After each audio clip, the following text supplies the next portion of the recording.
That's all started. Right, so welcome everybody to this Collections at Risk seminar run by Sporting Heritage. So we're going to have presentations today, both from myself, from Philip Gale, very kindly from the National Archives, and from Dr. Justine Riley from Sporting Heritage. You're welcome to ask questions as we go through, and what we're asking is that people put them into the chat box, and what we'll do is we'll monitor them as we go along and pick them up in bunches. We'll sort of stop periodically if there are enough. If there aren't enough as we're going through, we will do a Q&A session at the end. So I'm going to jump straight in and share my screen. And start with the presentation. So just bear with me while I set it all up.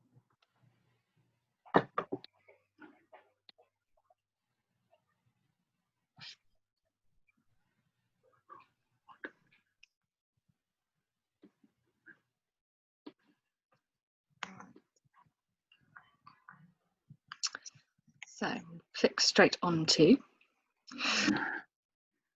So hopefully by the end of this session, the presentation will last sort of about 40-45 minutes. By the end of this session, you will understand what we mean by at risk and how that relates to heritage collections. You'll understand the implications of your collections being at risk and the impact that might have on you as an organisation and the heritage that you're holding. You'll have a greater understanding of how to assess if your collection is at risk. It's as with all these things, there's a process that you can follow, and one of the things we want to sort of get across today is an overview of that process and how you can do that individually as an organisation, or how you can work in partnership with a supporting organisation to assess your situation. And also, hopefully by the end, you'll understand some simple things that you could do to help protect yourself from becoming at risk.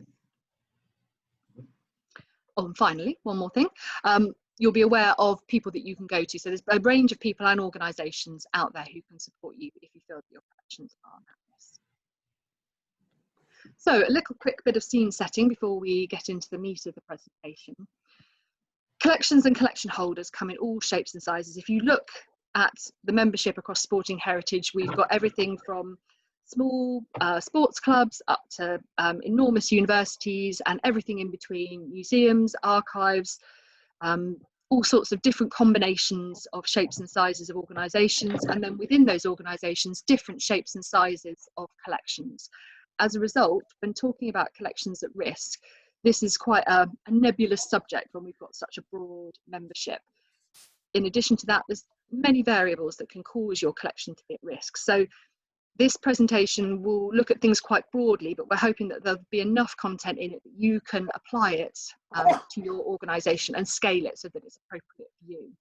If there are things that you feel are a bit overwhelming, by all means come and speak to us afterwards, or put something in the chat box and we can talk about how we can scale it so that it's appropriate for you and your organisation.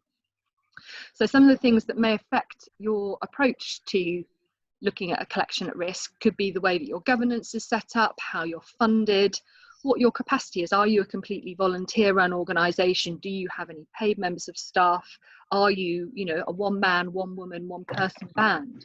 All this will affect how you can approach this. And then, as I said, the size and nature of your collection, and also your relationship and reliance on external organisations. Some collection holders are completely independent, others have arm's length arrangements with different organisations, and some are quite reliant, whether that's funding, support, governance with others. So all these different options are sort of part of the mix. So why do we care that collections are at risk? So this is something that's very close to the heart of Sporting Heritage.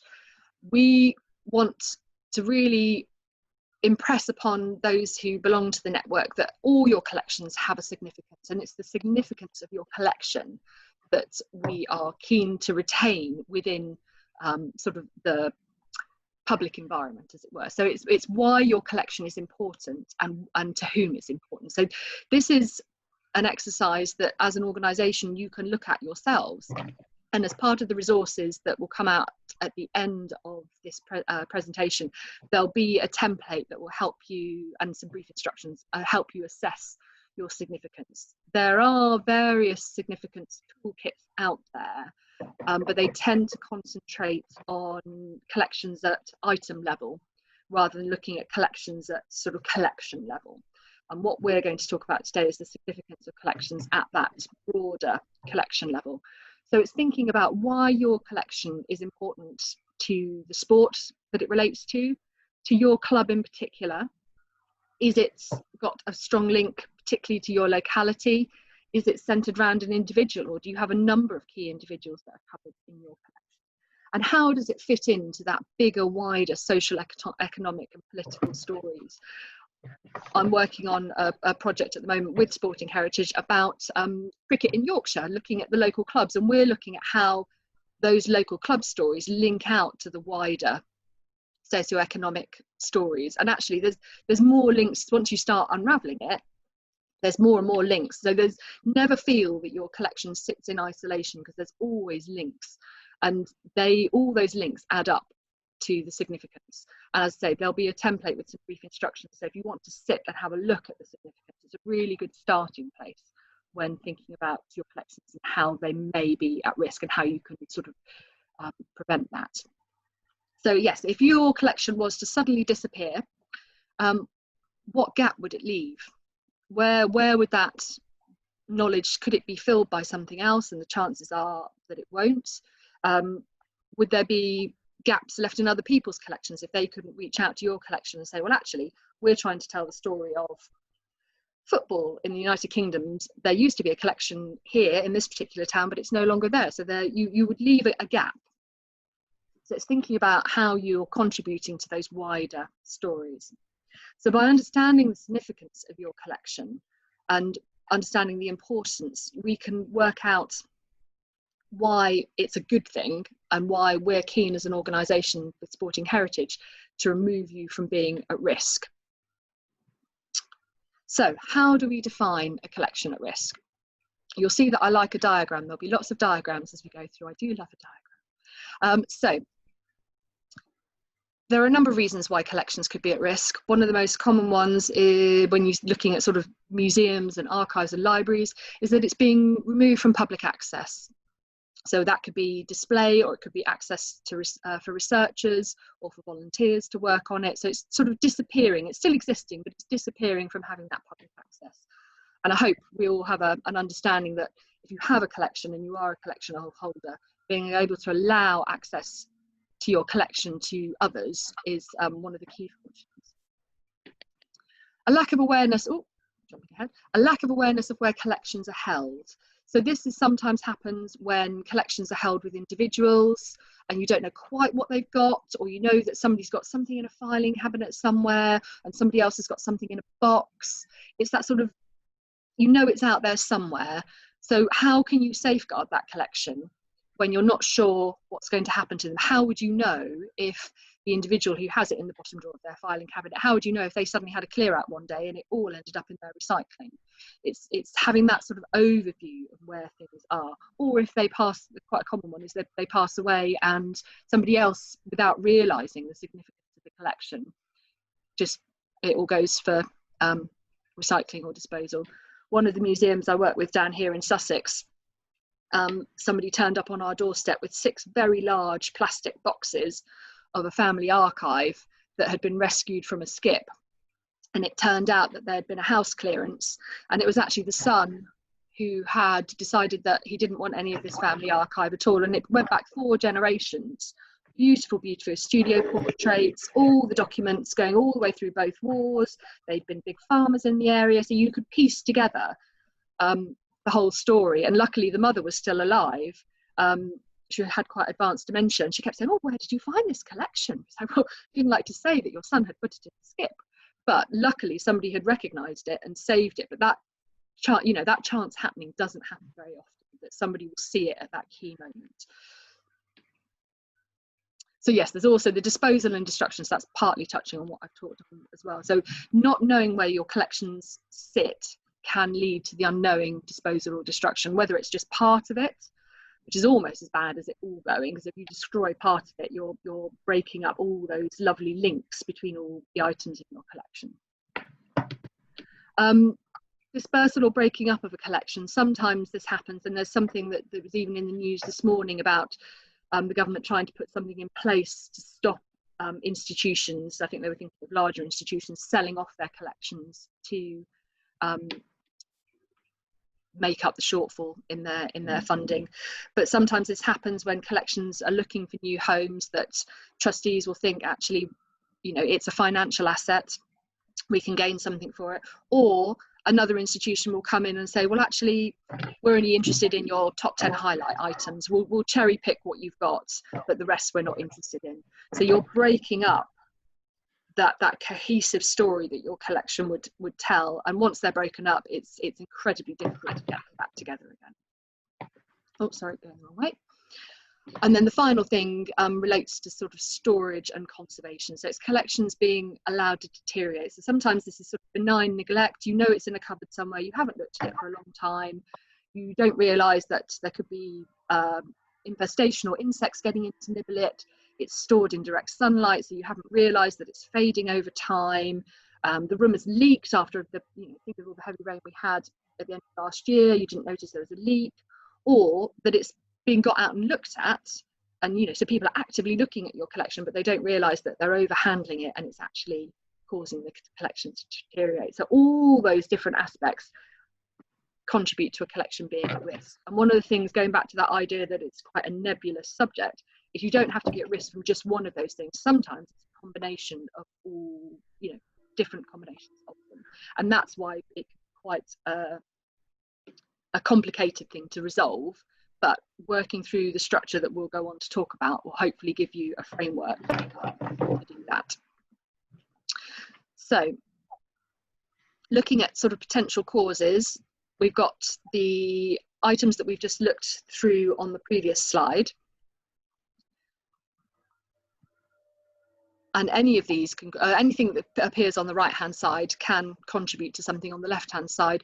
So this is something that quite often crops up. It's your organisation is in a building that's leased, the lease comes to an end, or it's been terminated, or there's building repairs that you can't afford to meet the cost of, so you're forced to move. Sometimes this can happen at quite short notice. So suddenly you're at risk. So that can cause your collection from being removed from public display. It can cause in the breaking up of the collection. So you can see how they're all interlinked. It may be that your organisation is having issues with their governance. It may be that your organisation decides that it's reached the end of its lifespan and the governing body is deciding to wrap up. What do you do with your collection? Suddenly your collection is at risk, or you don't have enough skills within the organisation to maintain that collection, and therefore the governing body think, well, Bob Jones, who always looked after the collection, he's retiring now after 30 years of fantastic service. Because he's going, we can't manage that collection anymore. What are we going to do? Or that they just have changes in priority. And this links back to the idea of being very clear about the significance of your collection, what it can add to your organisation, so that it can survive any change in priority. If your governing body suddenly thinks that the heritage of its sport is no longer important, you can refer them back and go, well, actually, when we looked at the significance, it links into all these different areas of activity that are key to what we're doing. Loss of income. So this is particularly pertinent at the moment with the impact of COVID-19. So many organisations used income that came from external grant funds, or revenue from tickets, cafe and shop, and obviously there's been a loss of that.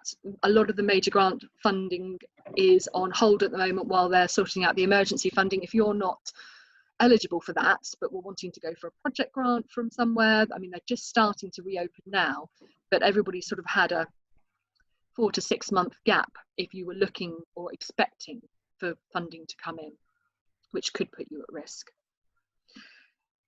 If your collection is not being viewed as of value, so again, this is going back to significance, and then maybe it's being seen as a financial asset. So that's going back to the idea that sometimes governing bodies are keen to sort of sell off some of the top pieces, particularly as anniversaries come round. You saw a lot of it when the First World War centenary came around, that suddenly there was so much more on the market and at auction for the First World War. So people had obviously been sat on that, waiting for those anniversaries to come round, when really what would have been fantastic is if they'd gone into public collections for people to enjoy. or the collection's not being understood. So again, this links back to the significance. So we have a box of stuff, but we don't know what's in there. We don't know what we could use it for. I don't know why we're keeping it. I don't know where it came from. Some of it's linked to the heritage of the organisation, but I think there's stuff in there that's relevant to us. So it's sort of having that, misunderstood box that's sort of sat in the corner of somebody's office. So again, the items on the right hand side can be any combination that link to items on the left hand side, which could be any combination.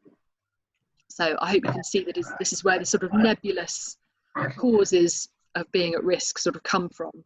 But there is quite a structured way to approach all of this. So it's quite common when organisations feel that they're at risk to not know where to start because of all these different factors. But actually we can, and what we're going to talk about today is quite a simple, straightforward structure that would pave the way for you to be able to resolve some of this. So how do you assess if your collection is at risk? You need to identify your potential threats. So they could be any combination of the things that we've already talked about, or they could be something that's much more specific to your organisation, or something completely different. It's different for each sporting body, archive, university, museum. It depends what the threats are within your organisation. Step 2 is to then sit down and methodically look at a risk assessment and conduct a risk assessment for yourself, and we'll come on to talk about that a little bit more in a moment. As part of that risk assessment, you will look at the probability of these things that might be causing you to be at risk and the impact they would have on your organisation, and particularly on the heritage that you are holding. And then the final stage of the risk assessment is putting things into place that would mitigate the probability and the impact to try and remove that risk. There is a great resource online by Share East, which looks at assessing risk. So you can follow that link there. They go through it step by step. So it's quite straightforward. If anybody looks at it and finds it a bit too much, by all means come and talk to us and we can talk to you. So this is an example of the risk assessment. Just before we go through it, are there any questions? Is there anything in the chat box? No? We're happy for it to carry on? Lovely. So one of the key things to do is to look at a risk assessment. So this is a risk assessment template. We will send it round as part of the resources that follow. And I've just put in some examples. So step 1, the steps that I've put in brackets relate to the steps as they are laid out in that Share East document. They go through 4 steps, and actually the risk management at the end is step 4. So step 1 is identifying your risks. So I've put some risks down the left-hand side. We think we'll lose our premises in the next year, but don't know who to ask for advice. We don't know what or how many items are in the collection. The collection is stored with different people in a number of locations. That's very common.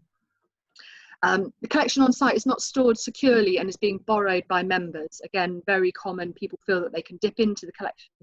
This has happened with many organisations that I've worked with of all sizes, because the collection belongs to the organisation. So why can they not, borrow a photograph if they need it for a newsletter or they want to show a family member? And it's having the control that item might come back. Or the collection is stored in a room which leaks when it rains. So they're the possible risks. Obviously, you may have a different selection. They're just the ones sort of I pulled out of my brain. To work out the probability and the consequence, I'm just going to jump forward a slide and show you how we work out the numbers. So going forward one slide, this is a table that's taken out of the Share East document, and you'll see you can grade probability left to right across the top from very unlikely to likely, and then you can grade the impact that it might have on the heritage that you're holding or on your organisation 1 to 5 down the side. So if you, for example, if we take we don't know how many items we have in our collection, you may decide that is quite likely. So you might have it as a 3. And then the impact that would have, if your collection was at risk,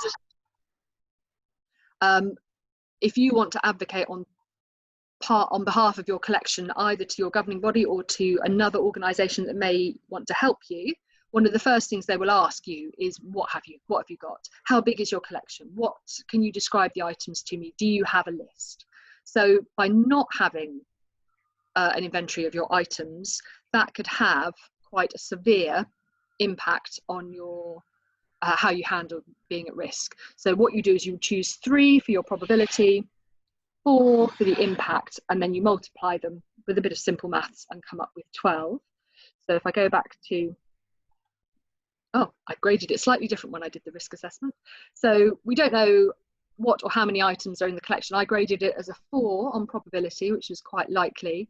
And I said that the consequence or the impact would be 4 as well. So you just multiply the 2 together and it gives you the level of risk for that particular line.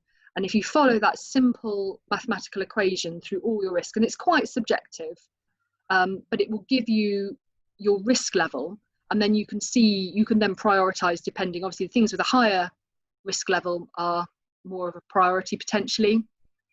You can then work out what you would put in your final box for the risk management. So for example, we think we will lose our premises in the next year but don't know who to ask. So I've put contact Sporting Heritage for advice and suggestions of who can help further. So we will come on to other organisations who can help you, but I've used Sporting Heritage as our starting point there. For the not knowing how many items in your collection, suggested you make an inventory of the collection. That would actually resolve that completely, but obviously you need the time and capacity and resources to do that. So there will be a further step, which I'll put in the instructions, where you look at whether you need people time or funding to resolve these. So as you work through, I won't read them all out because you'll get them in the slide deck, but you can sort of see where you can slowly come up with some quite sensible, hopefully some quite straightforward, simple ways of mitigating those risks till you get them to a point. You might not be able to mitigate them so they completely go away, but you'll get them to a point where they've stabilized. And then you can go to somebody else and say, right, we're at this point, we're still at risk. This is what we've done to mitigate it. Where do we go from here? So we'll jump over that. So I'd say, yes, that's taken from the Share East document. So what can you do if you feel that you're at risk now? Take responsibility. Quite often, it's quite common in all walks of life, when you feel that something's unsure is coming towards you, that you sort of think, oh, well, I'll put that off till tomorrow. I'll put my head in the sand. But even if you suspect you might be at risk in the next 6 months, it's good to start thinking about it now. It's never too early to start those discussions within your organisation or with external people who might be able to help you. By acting early, it will give you more time to control, more time to assess your options. It would also allow you to build your case for significance. So going back to those things that we talked about earlier, give you more time to do things like your risk assessment. Sometimes these things need to be an iterative process, that you can't necessarily just sit down and do them in one go, particularly if you want to bring people together, particularly if you're doing it over Zoom and you can't get together because you're in a COVID situation. You may need to have several meetings. So the longer that you have time to build these in, because for some members within your organisation, these may be completely new ideas and concepts. So it's also giving people time to come round to this way of thinking. So take responsibility, act early, build your case, and think about the future. And I think what I've done, so I've popped in, this is obviously a very museum specific one because it's from the Museums Association. So where they've put museums, I think it's applicable to all collection holders, but it's getting across the idea that as a collection holder, you are holding your items in trust for those who come afterwards so that they can share that heritage and then pass it on to future generations. So it's that idea that you're just merely the guardian of it. And I think that that's applicable to all collection holders. So it's thinking about how you can best preserve your collection for those who may want to use it in the future.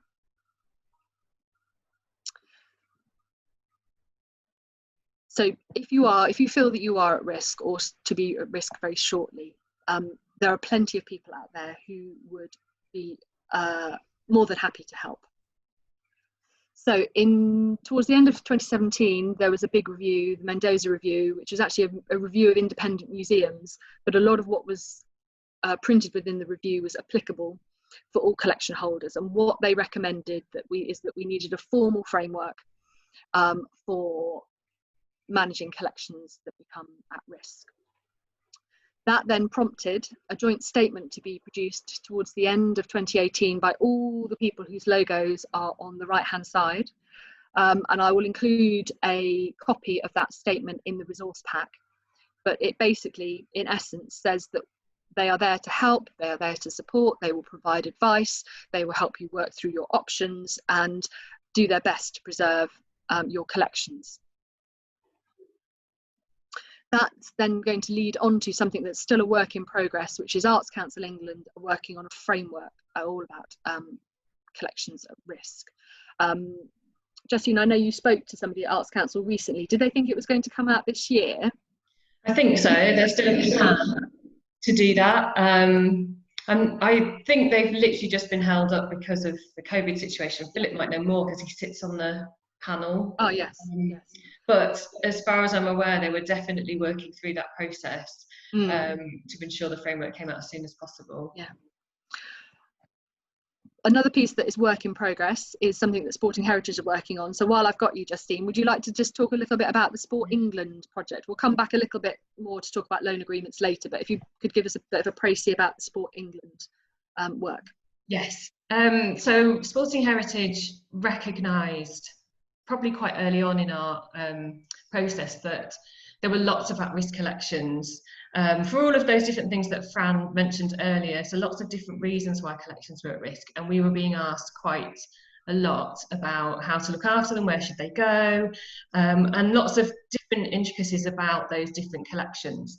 We're quite a small team, so we knew we needed to do something that was easily accessible online and very straightforward for people to use, so that they could go through a kind of toolkit process, use all the different resources and advice and guidance, and then if they needed more support, we were here to provide that at the end. So the Sport England project is funding that's coming specifically from Sport England, and one of the elements of that is to develop a toolkit.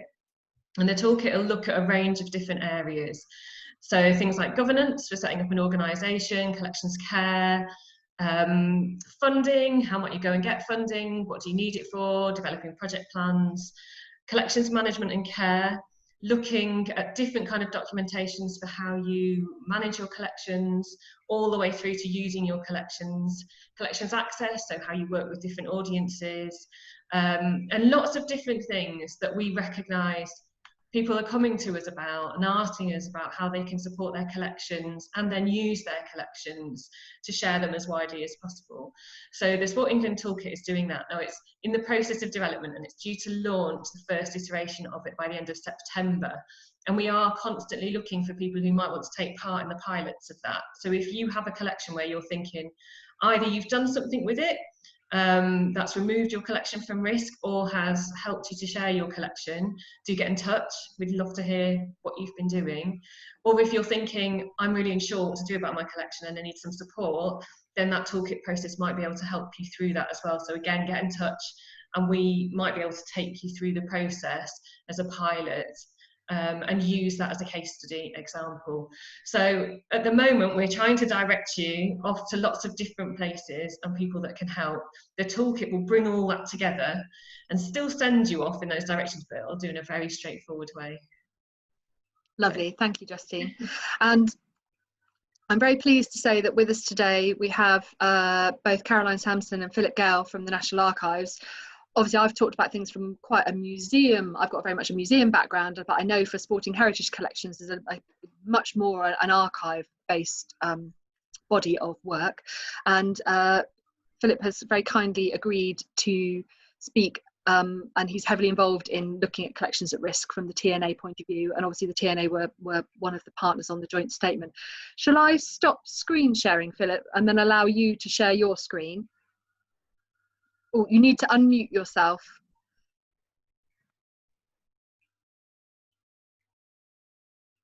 Oh, try again. Oh, that's it. Oh, one more time. We got there? There we are. I can hear you. I'll stop sharing. Yes, I'll stop sharing my Right. screen if you'd like to start sharing yours. Right, let's see. Does that come through? Not Can yet. everybody? Let's have a go. Right.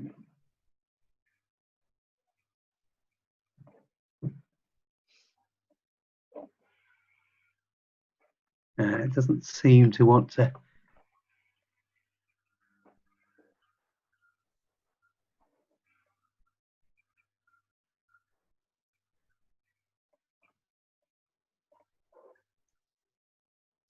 While we're just waiting for Philip to share his screen, just a quick hello to those we didn't get a chance to say hello to while we were waiting. So hello Ria, Habir and Sally. Thank you for joining us today. I did a Zoom thing a couple of weeks ago, and I found that I had to share my desktop and then go to the PowerPoint rather than try and share. Yeah. Right, Thank let's you, David. see that. Do you think you've cracked it? Thank you, that's helpful. Let's see if we can get it to go. This is very frustrating.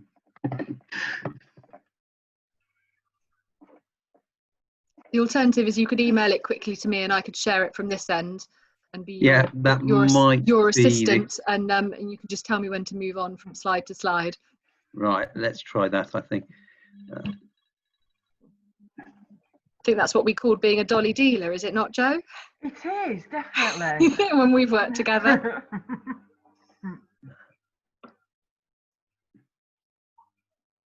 Right, let's try and get this going. Right.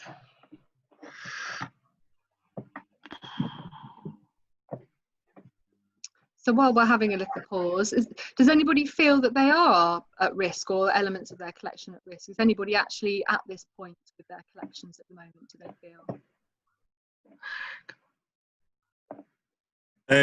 We had a leak in the museum over the winter, and our early years cabinet got absolutely drenched. But what we did was all the paper items, cloth items, we took out. So we left things like medals and cups and things that, if it did leak again, they wouldn't get as damaged as much. Was things like, a wages book from the 1890s. If it got wet, it would be destroyed. And of course, we were very fortunate that the day the leak happened, we were actually in the museum. It happened one of the days we'd been shut because they come in and found that all the paper items could have been destroyed. Yeah, sometimes it's all about the timing of it all, isn't it? Yeah.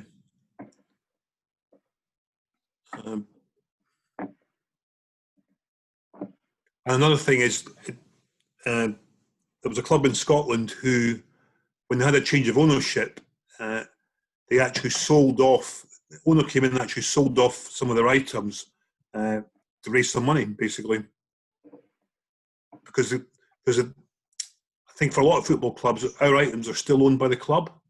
So if the club says we want to raise some money, they could sell some of the older and more valuable items. Oh, yes.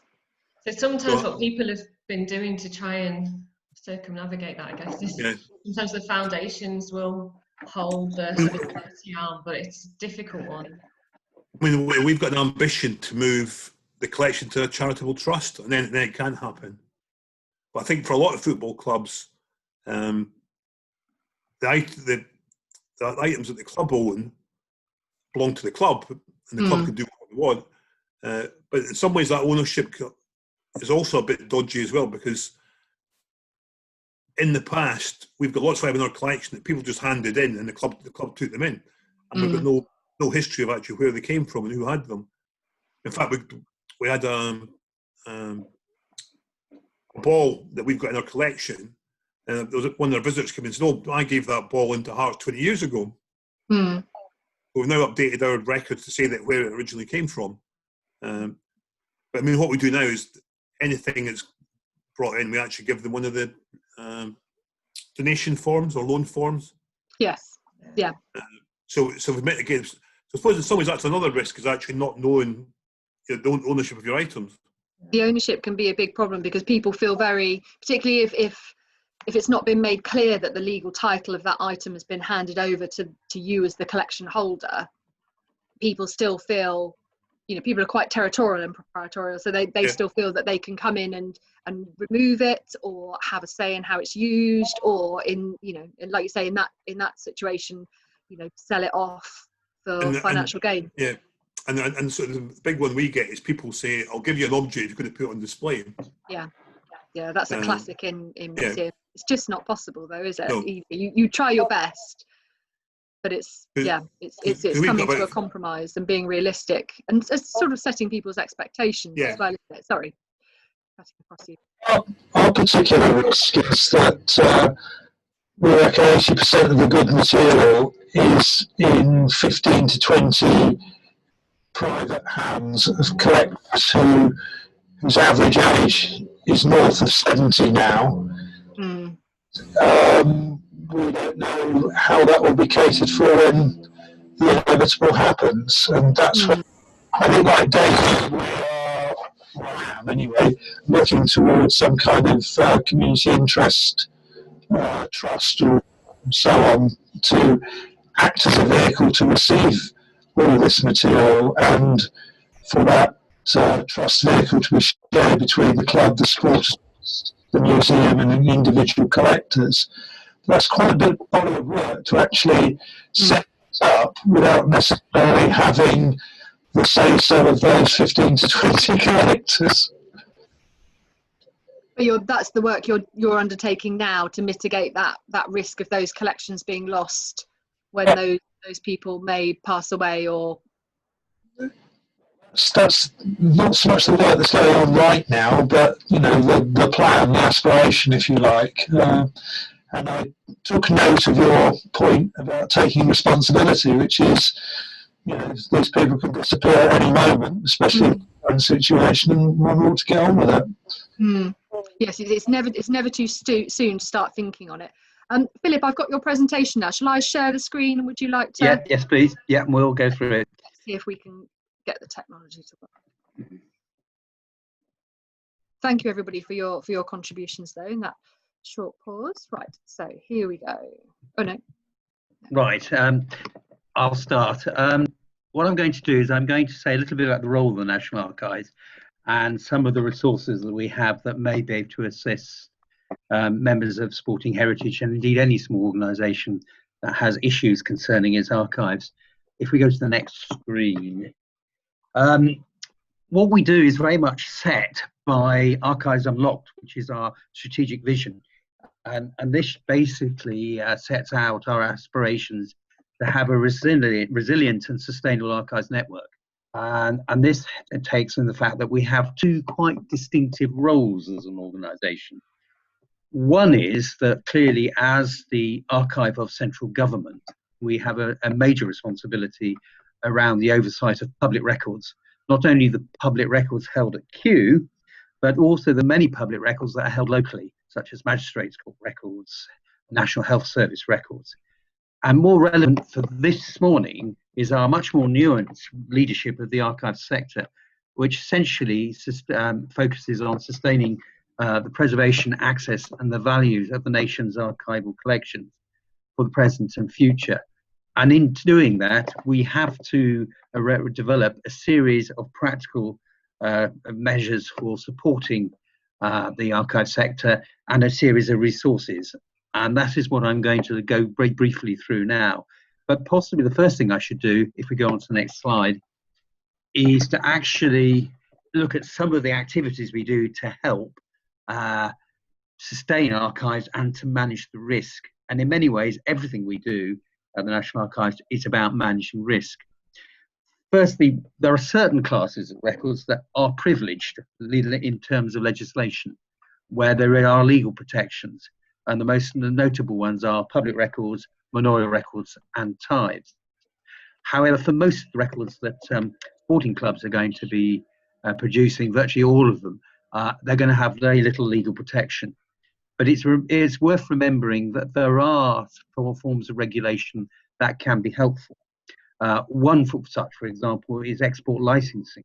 So if you have something of an enormous value, which may go abroad because of that, there are mechanisms that can indeed inhibit that export.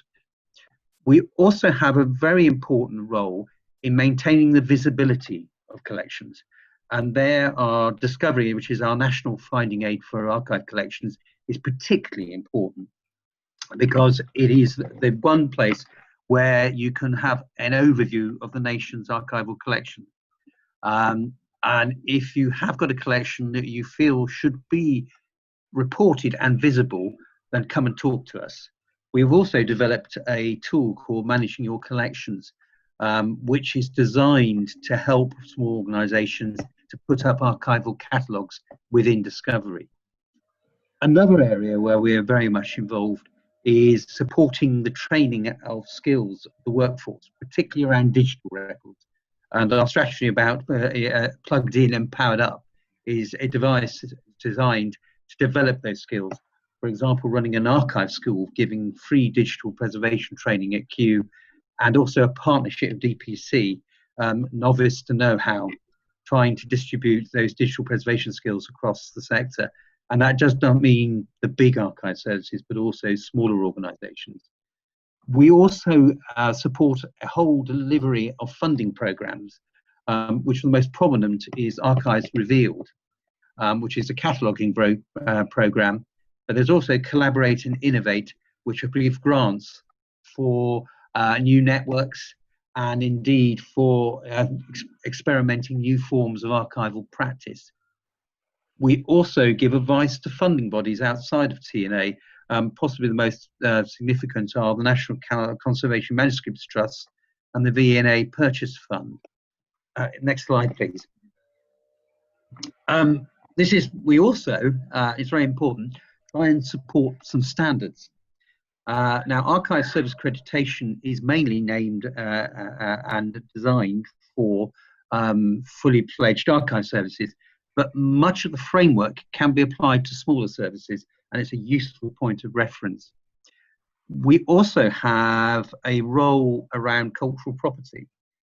This probably doesn't apply except in exceptional cases for Supporting Heritage Network, but things like the tax incentive schemes, such as acceptance lieu and conditional exemption, and our sales monitoring service to collecting institutions is another part of the mix of managing the risk of dispersal of collections and giving the chance for institutions to have the opportunity to acquire material which they may not know about.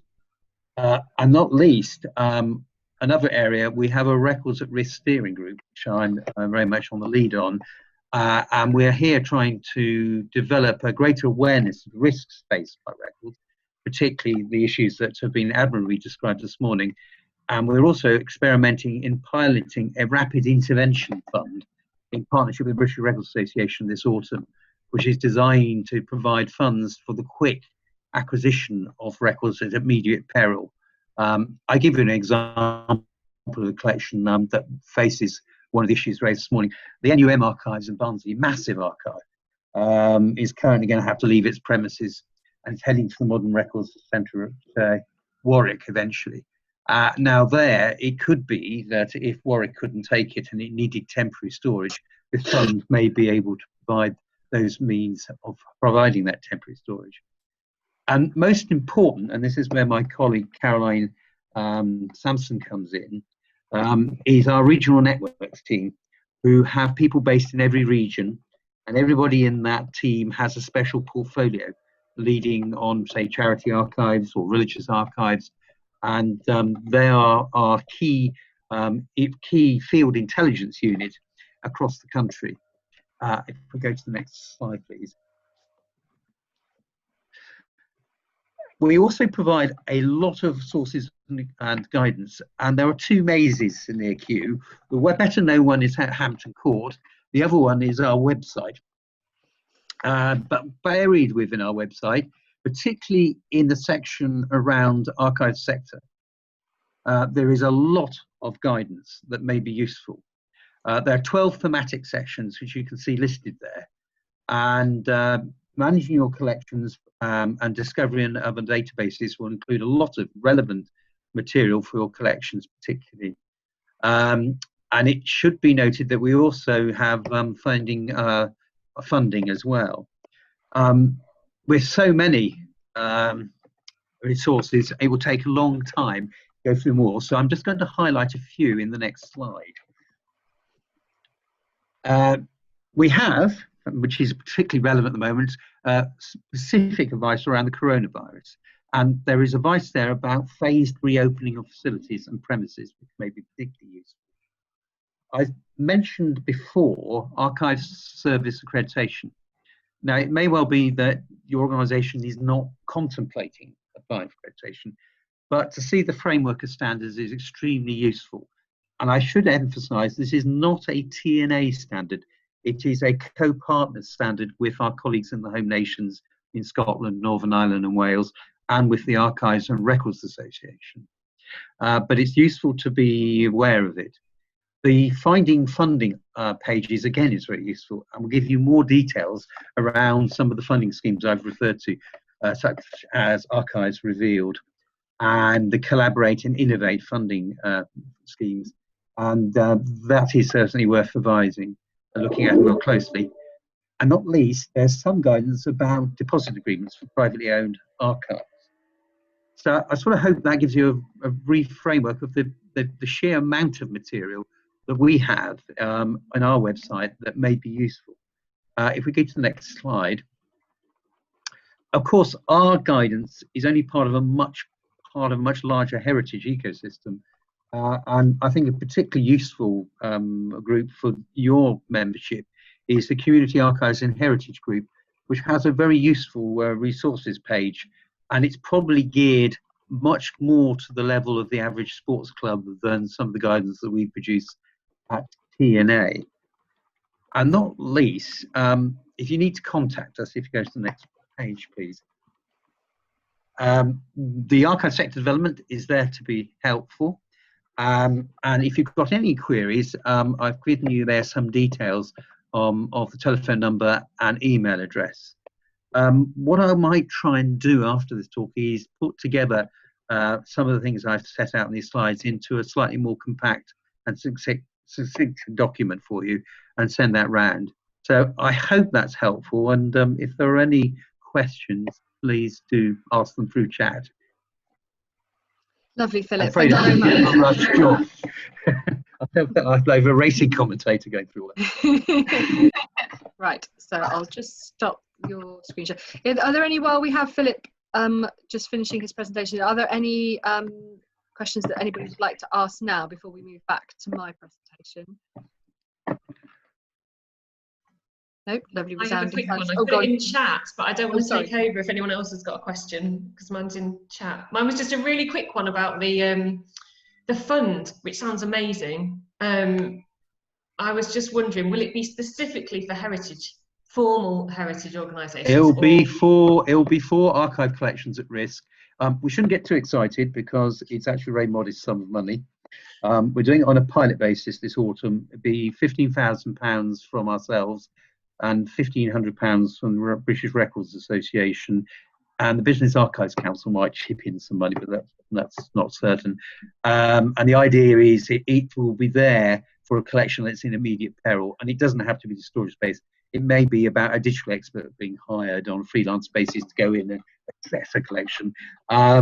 It's been approved by TNA's executive team, and next Monday it goes to the BRA Council. And we hope to sort of launch it in the autumn and see where it goes.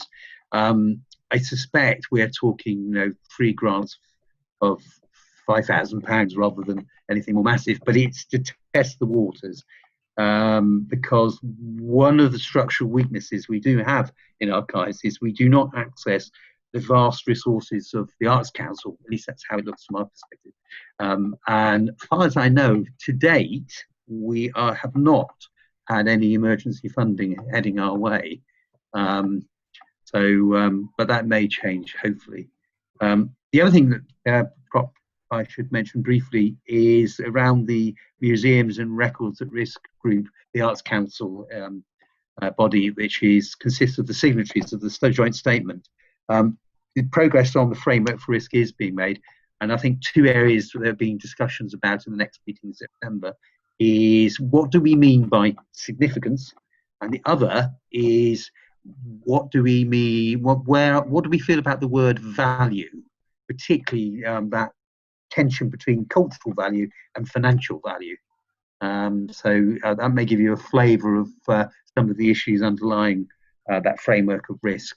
One of the dilemmas we face is that in preserving records, we want them to be culturally valuable, but not financially too valuable, because with constrained funds, if something has a strong market value, that can complicate matters considerably. And I imagine in sporting environment, they're eminently collectible items in your collection. Yeah, thanks, Philip. Thank you, that's really useful. And Carly, does that answer your question that yes, you could cover some digital? Right, so we'll go back to the main presentation. I'm very conscious that we're coming up to time, so we may run a few minutes over, but I won't dally.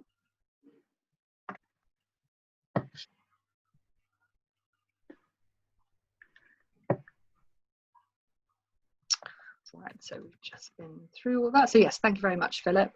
And moving on.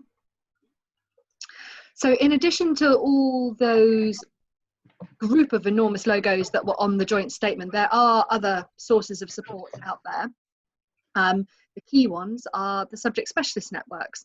Now, the only subject specialist network that was on that joint statement was the Army Museums Network, which is the Army Museums Ogilvy Trust. But obviously there are 40 plus subject specialist networks out there, Sporting Heritage being one of them.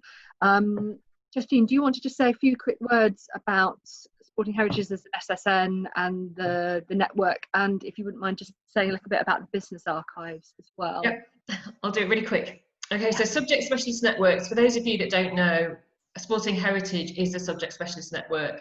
There's lots of different ones. They're all set up differently and they're all about different subject areas. So there's one about portraiture, one about plastics, photography, archaeology, you name it. So for anyone in our network that has some of those collections, what we try and do is direct you specifically to the network that might help you, or do projects with those networks. Now, until a couple of years ago, we all worked independently, and it was primarily when I was thinking, actually, a lot of our collections are photographs. I need to work with that network, that we set up the Subject Specialist Network Consortium. And also we set it up because of things like the at-risk activity from Arts Council, not including all of the subject specialist networks, when of course most of our networks are working on the ground with grassroots collections that are at risk. So it's to raise that profile of saying these are really important collections that might not be in a museum or an archive now, but if we don't look after them, they never will be, and they never will be shown, and they never will be protected. So if you go to that network email address, web address, which Fran I think will put in the resources as well. Yeah. You can find from the drop down all the different subject specialist networks. Always come directly through us if you want to, and we'll point you in the right direction, or we'll help and support anyway. And it helps us to know which specific collection areas are of use, because then we can develop projects and support in that. So that's subject specialist networks. And then the Business Archives Surveying Officer, which is in Scotland. So I'm going to put a link in the chat that you can go and have a look at, and it will give you a bit more information. But this basically exists to support business archives in the Scottish nation. And it's kind of a support. You can go and ask them anything about your collections. They'll support you, help you understand more about how to look after the collections. If they're at risk, they'll help point you in the right direction of where to go and get the right support and talk you through that. So yeah, I've put, yeah, I think you've already put that in there, haven't you? So I've put the link again, but it's Christopher Castles, really helpful. He's part of our Scottish network. So anything that you need that's specifically archive related, always worth going and having a shout with him, finding out where he might be able to support. Lovely, thank you very much. And then the final link that I've popped on there that I'm sure some of you or most of you are aware of is there's obviously an awful lot about managing collections, managing risk, caring for your collections on the Collections Trust website. And also they are a good portal out to other sources of information as well. So when looking at having a collection at risk, there are two options, broadly speaking, that you can look at. The first one is trying to keep your collection and trying to work to resolve the issues that are putting you at risk. And the second is finding a new home for your collection. So we're just going to look very quickly at these two different scenarios. So having gone through the risk assessment process that we've spoken about already, you will hopefully have flagged up measures that you could put in place as an organisation to keep hold of your collection. And then it's a question of going to some of the organisations that we've just touched upon, or possibly organisations within your own sporting body or within your local authority, or somebody within that sort of sphere of influence that you have connections with to help you achieve those goals. Going back to looking at the collection as an entity in itself, hopefully your risk assessment will allow you to answer the simple questions about it. Do you know what you have? Do you know where it is? The ownership issues that David was touching on, that, you know, or that Roger was talking, that things are owned by lots of different people who possibly may not be with us much longer. And also, is it stored safely? I can't see if there's something else on the bottom of it. Bear with me. Yes, and if you're looking to create an inventory of your collection to try and capture some of that information, there is a template for that on the Sporting Heritage website. That was also the subject of one of our previous webinars, so if anybody would like the slide deck from that webinar, I'm more than happy to circulate it, and it will appear on the Sporting Heritage website in the near future, along with the, Justine's giving a thumbs up, along with the video of the webinar as well. So a few quick case studies. So this one's looking at an army museum based here in the south. They were originally housed within a local authority museum, but the local authority decided they wanted to change the use of the site. They worked with the Subject Specialist Network for Army Museums, which is the Army Museums Oakley Trust, who then brought in the sector leader for Army Museums, which is obviously the NAM, and they worked with their local archive office to broker new storage and a new home eventually, subject to a big National Heritage Lottery Fund application, which has been paused because of all the COVID situation. But through working with organisations, they've managed to find a solution. They're very lucky that their archive was always kept at the record office. So actually what they're doing is moving their artefact collection to be reunited with their archive. But as with all these things, there is a trade. They will have gone from having a museum that had 6-8 rooms with all the collection on display from Civil War right the way up to sort of the 60s, 70s, and they will probably have 1 or 2 small changing display cases in the archive. So they've managed to preserve the collection, and it will be cared for with everything that goes with best practice, and it will still have all the public access that goes with sharing your collection with people. But the trade is they're not going to have a new museum, they're going to have a home within an archive. So, but currently they've managed to sort out temporary storage, which vitally has access for volunteers to continue working on the collection, which is prepping a lot of the information that's going into the lottery bid. And they've already recognised that the trustees, or the trust which looks after the collection, can no longer continue. They've all, gosh, the gentlemen on the trust are all quite advanced in years, and actually their chair died quite recently. So they've recognised that they don't have any younger members coming up through, so they're actually going to wrap the trust up. And they're looking already at this stage, because it's going to be probably a 5-year process, wrapping the trust up and doing the transfer of the collection, so the collection will actually belong to the county record office as well. So they've kept their collection in the short term, they haven't had to break it up, it's been preserved, and they're then looking, so they've got a foot in both camps. They've kept their collection, but they're looking already to the future for an appropriate home for it for long term. The second one is a museum, another museum example, and this is Elmbridge Museum, which is in Surrey. Elmbridge Museum was located within a building which was leased by the county council, but again, as happens so often, the council wanted to rationalise their portfolio, wanted to sell the building. what they did at Elmbridge Museum is they worked with their borough council, with the county council, and with the Surrey Museums Partnership, which is part of the Museum Development Network supported by Arts Council England. And they did an enormous review of all their services and what they were delivering. So all their activity from, you know, they were open for displays, they had a learning programme, they did all sorts of other activities, you know, that you would expect from a local authority museum. And they decided that they could exist without a permanent display. So they've become what they call a museum without walls. So they have saved the collection by actually not having it on display. It's still accessible for research and for people to come and visit it. And it's housed within another local authority building. And now they concentrate on outreach. So actually it's freed them up from having to maintain all your permanent displays. They now create about half a dozen touring exhibitions that go around the county. And then they run learning programs that link to them.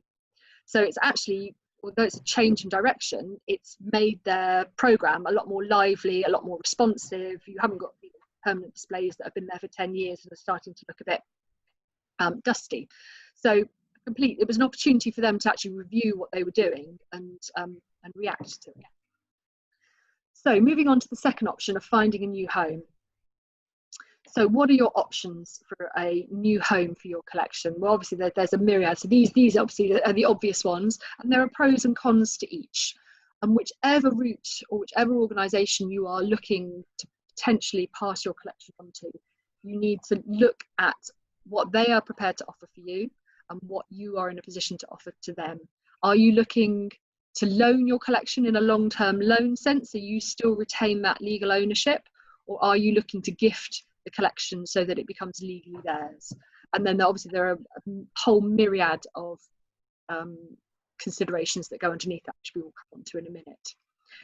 We would suggest that although even if you have a very, very competent board or competent working group within your organisation, that you do use the support that's available from all the support agencies that we've talked about already today, just because having fresh eyes is never a bad thing. People come at it from a different perspective. Other people can see that sort of macro level, when quite often if you're looking at your collection, it's very difficult to see beyond what is right on your doorstep.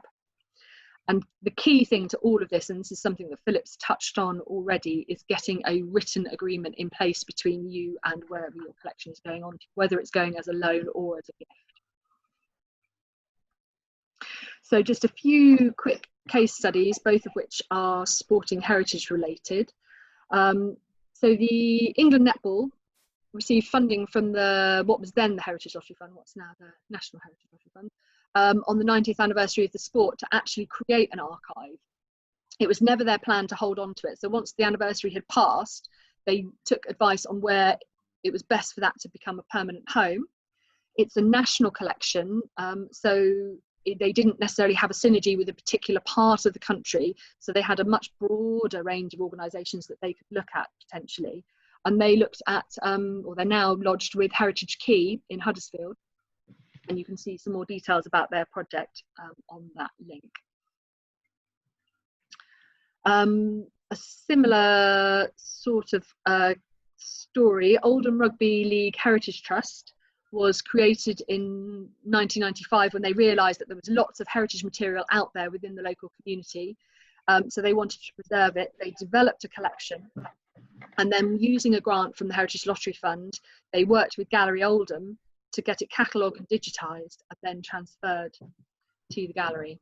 So with a national collection like England Netball, I would say that the things that were uppermost in their mind is about how people can access it, how they can gain some of that knowledge.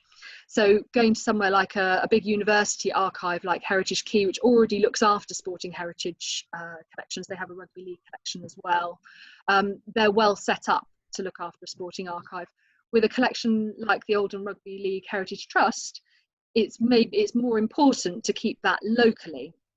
A conversation that Philip and I were having in a week earlier this week is how if you've got a collection that's got a local or a regional resonance, a lot of the information, the intangible information that sits around your collection, resides within that locality. So if you can keep it within that locality, if you're looking for a new home, you will maintain a lot more information that can then be added to the collection later. So if you think of the people who might be able to provide oral histories, or if you want to put it on display, it will have more relevance to if it sits within its local community. It's not always possible, but if you think that whenever a collection is separated from its originator, you lose some of that knowledge that goes with the collection, whether it's stuck in the archivist's or the curator's head, or whether it's just the people who supported that organisation in that locality. When it moves to a new location, you naturally lose some of that intangible information. So if you can keep it within its locality, if it's a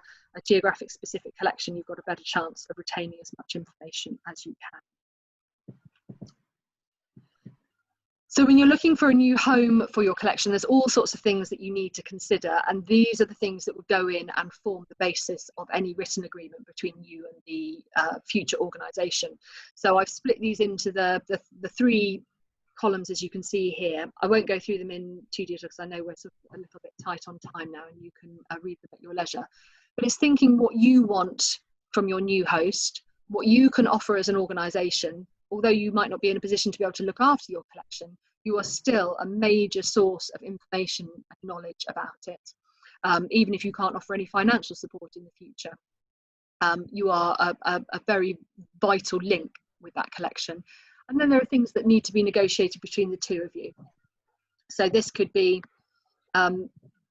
how you will use the collection, whether do you want it to go on display, or do you want to write in that you have a small changing display case, or that it is part of a bigger display, who has the right to dispose of items from the collection, all the issues around copyright, reproduction, intellectual property rights, and if you're offering it on loan, what are the conditions for rescinding that loan if you suddenly decide that you're able to look after the collection again. You don't ever want to be in a situation where you'd like the collection back, but your new home says, well, actually, according to our agreement, you can't.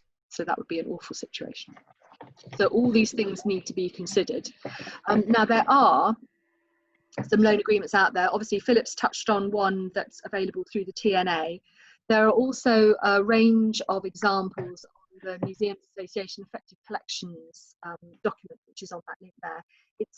That was produced about 10 years ago, but I looked through the examples and they're still relevant now. And then, as Justine said, there will be sample loan agreements within the Sport England toolkit that's coming as well. So that will be in the autumn. So between those three sources, the idea would be to look with some advice and support and work out what's appropriate for you and your organisation. Right. So let me just move that out of the way. So what can you do now? So if you're not at risk currently, but you're worried that it might happen to you in the future, if you know that obviously change is coming and you're not sure how, particularly for what the impact of the COVID situation is going to have on your collection, what can you do to help future-proof your organisation? Now, I need to sort of precede this with some things are completely out of your control. If you're in a leased building and whoever you're leasing it from decides to sell it, you have no control over that. So there are, or if you're, there are things, acts of God that you cannot mitigate against. But there are things that you can do that are simple, straightforward, that if you start planning now, it would just make sure that you can sort of be more resilient. So make your collection more sustainable. So these are some of the things that we've touched on already. Make sure you know what you've got. Make sure you can consolidate collection information if you've got collection forms or things that articles that people have written about the collection, or if you know that there's somebody who lives down the road who knows all about your collection and you've always meant to go and have that conversation with them. Think about how you could plan that in. Have you thought about writing a collection policy? There's loads of advice about this on the Collections Trust website, and it doesn't need to be an onerous task. It could just be one simple sheet of paper that says, we are the sporting club of this. We collect items that relate to this particular area of this sport. It could be that we collect for our town and within 5 miles around, and we collect between these dates. So it's very clear about what you collect and why, and then how you use the collection. So if you're looking for further advice, I do advise you have a look on the Collections Trust website and scale it to what's suitable for your organisation. Then looking at making sure that it's stored somewhere securely with stable environmental conditions. We've talked about leaks, but also heat and light obviously are detrimental to collections. And also tell people about it. Sometimes people don't know the collections are there. A great way of saving collections is making sure that people know about them. The collections that are hidden away that people forget that are there are automatically at more risk. Undertake some scenario planning. This is quite a good thing to suggest with your governing body or within a group who've got influence over the collection. Oh, sorry, going the wrong way. Have a think about what you think might be the top 3 risks to your collection and work through what you would do. Use the risk assessment tool and the significance tool that will be in the resources, and just have a think about how you would approach them.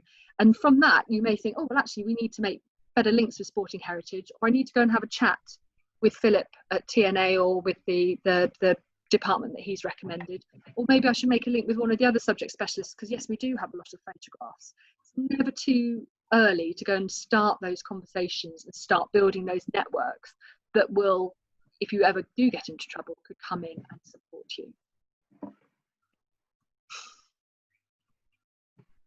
Are you in a position to make your organisation more resilient?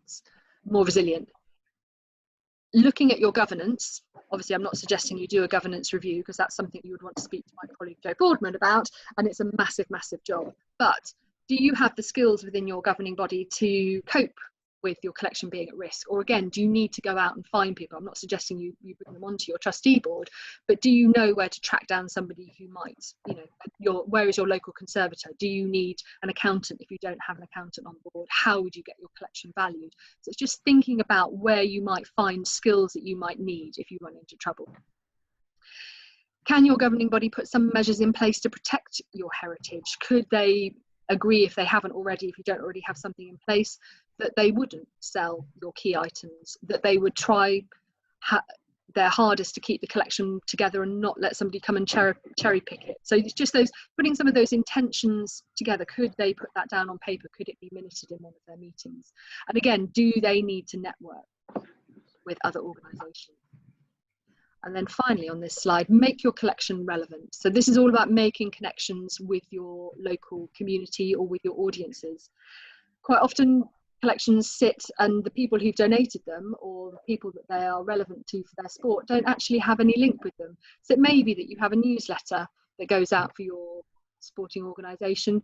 Can you have an article in there, or a weekly, monthly thing about something from the collection, so that you're making that connection? Can you invite stories? If you've got particularly valuable hockey stick, thinking of you, Carly, that was used at a particularly important match, can you put it on your Facebook page and ask people what their memories are? It's about making those links so that people look at your collection and think, I've got a connection with that because I have a link with something in that collection. Whether you can work in partnership with other sporting bodies, or whether you can work in partnership with your local library or archive, look at, or community groups, and measure your impact, which is something that gets talked about a lot within the heritage sector. And again, a bit like writing a collection policy, it doesn't need to be onerous. You could just start by thinking, right, well, we've had half a dozen inquiries this year, so I'm going to log the number of inquiries we've had and whether they're individuals or organisations, and just start simply and start building it, so that when somebody says, why should we keep your collection, you can say, well, actually, these people are interested in it. This organisation wanted to borrow something from us. We've contributed towards an article on such and such. As a curator, I've gone out to speak to, or as a collection holder, we've gone out to speak about our heritage to these people. And it's just creating a document that just contains all that information, because should you run into trouble, it's much harder to try and create it retrospectively. It's much easier to do it as you go along. So final words. If you are at risk or suspect you'll be at risk in the near future, act sooner rather than later. You're not alone. Being at risk is a very common situation. There's no stigma, there's no shame to it. But as a result, there's lots of processes, of which we've gone through some today, that can help mitigate that and help put your collection onto a much firmer footing, whether that's within your organisation or looking for a new home for it. There's loads of support and advice out there. Sporting Heritage as a Subject Specialist Network for your organisations will be key. But as Philip has said, obviously there's masses of information out there from TNA as well. And your heritage is valuable and worth saving. Don't ever let anybody persuade you that it's not. It goes back to that idea that we started with at the beginning of the presentation. Your collection is significant to your sport, to your locality. And sometimes when you're under threat of losing your premises or funding, it's difficult to retain the perspective on that. But you are the guardian for your collection, and there are a whole raft of organisations and people who will help you save it. So at the end of this session, you'll receive this slide deck and a resource list and the evaluation link, which you know it is the law to complete evaluation. I will also speak to Philip so that we can share his resources as well. Our contact details are on here on the slide. I will also share the webinar recording as well. I'm having a little bit of difficulty trying to share it because obviously it's filmed on our Sporting Heritage account and actually sharing it outside of that account. So I will have resolved those issues by the time I share it with you. And all of this information will appear on the Sporting Heritage website when we come to it. So thank you very much for listening. I'm sorry we've run a little bit over. Does anybody have any final questions? I will stop screen sharing so we can see each other now. Oh, I should also thank Philip and Justine for speaking today, so you don't just have to listen to me. But does anybody have any questions? Resounding silence. It's more an observation. One of the things we've done is our sort of unique club records, like minute books, wages books, we've digitised. So if the worst happened to the worst and they got destroyed, we still have the images of them. In fact, in some ways that they're more useful because you can share them. And people aren't going in the past, somebody would go in and look at a book that's 120 years old, and by them handling that, that would, you know, leads to sort of deterioration. So we've gone through and digitised most of the club's records, plus probably about 50,000 pages of scrapbooks people have given to us. Gosh, So yeah. newspaper reports and stuff. Well, I think there's going to be, although there's been a lot of money around for digitisation over the last couple of years, I think there's still going to be quite a strong push to digitise, because it's a great way of reaching audiences who can't come to you for whatever reason. Obviously, and COVID is the biggest reason at the moment, so that you can generate digital content that you can put on a website or through your Facebook, or like you say, you can send to your archives and researchers. So if you can continue doing that, I would say that's a fantastic way to approach it, and not just for the conservation. Has anybody else been digitising their collection? No. Is it something you need to do at the Hockey Museum, Carly?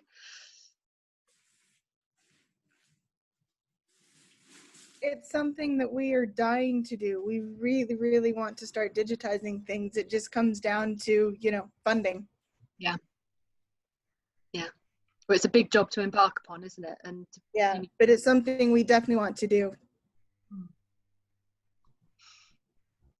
We can give some sort of hints and tips on stuff we did. That'd be great. I think it's definitely. Like, sorry, go on.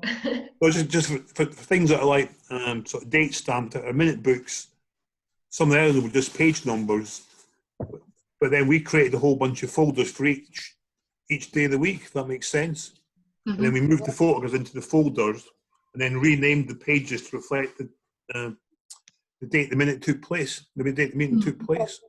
So it was a lot quicker than actually going through and doing it manually. You just, using Adobe Bridge, you moved the images into the correct sort of day, week, month folder, and then renamed the files that way. Well, maybe if you're happy for me to share your details, David, I'll put you in touch with Carly, and then Carly, you can pick David's brains when we come to digitisation. So, any final questions before we wrap up the session? Well, it just remains me to say thank you, everybody, for joining us this morning. As I say, the resources will be sent out and then appear on the Sporting Heritage website. And just one last thanks to Philip and Justine for talking, and for everybody for contributing. I'm going to stop the recording now, so I will say goodbye. Thank you. Thank you, everybody. Bye. Bye-bye.